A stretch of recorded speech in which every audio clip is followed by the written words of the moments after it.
I'd like to preface that this video is made to give slight criticism for the upcoming game, Chibimations.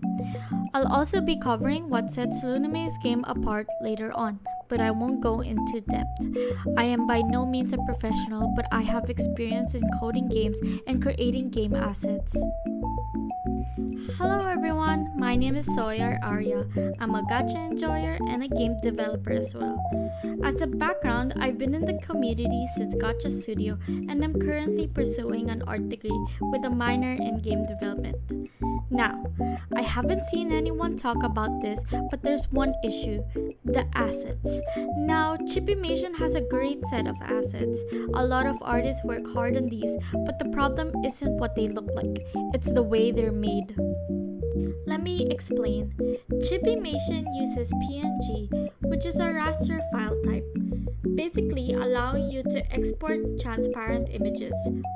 What's the problem? Well, it's very bad for the type of game they're making. The problem with PNGs are zooming in. Take this drawing for an example. I want to make this bigger, and so I do this. But look what happens to the image quality. It gets blurry. This is not very good as most editors zoom in to get a higher resolution, basically better quality. Check this video of Bayo explaining how to make a high quality gacha model. Basically, you can't do this in Chibimations. Now we get into the nerdy stuff. If you look at the official Chibimations video, you can see that boxes at the side are blurry but aren't on the character. This is because of the file sizing. I checked the base and it's currently 1383 by 2346, which is bad because the standard screen is 1920 by 1080p since it's a horizontal game. To have it be even less blurry, the file size needs to be at least 1920 by 1080p to fit the whole screen. But when you want to follow the character tutorial above, you need to have a file size doubled. This is just a rough estimation.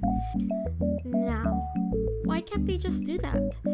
If they do that, the size of the game will be so big that it might not support some devices, mostly the lower end stuff.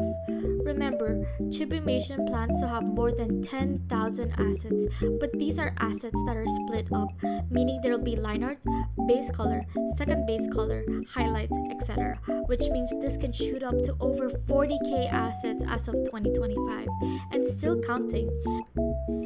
How can they fix it? Well, mostly with vector art. Not only does it take less space, but it's easier to code with, making coding significantly easier, basically making the game release faster, making higher quality assets and much more. Here's a comparison with the assets I remade in Adobe Illustrator. Credits to the artists below. If I don't know their socials, but here's their Discord. If you know their socials, please let me know and I will pin the comment. See the difference in quality? I might talk about the coding problems in the future, but that's too nerdy and this video is getting long. Also, it'll be hard to remake all 40k assets as of 2025. But remember, these are rough estimations only. I am only going over the stuff I know from the Discord server and from Mayo Wolf's videos. Now, this is what kind of sets Luname apart from Chibimations: its experience. The reason why Luname is having a hard time with assets is needing to remake them in vector-based program. While yes, Chibimations will have more assets and features, its quality will be tanked by the way it's formatted. Now, I still love Chibimations and will be following it for future updates. This is just small criticism I have. If you have any questions, leave them in the comments below and I'll do my best to answer them.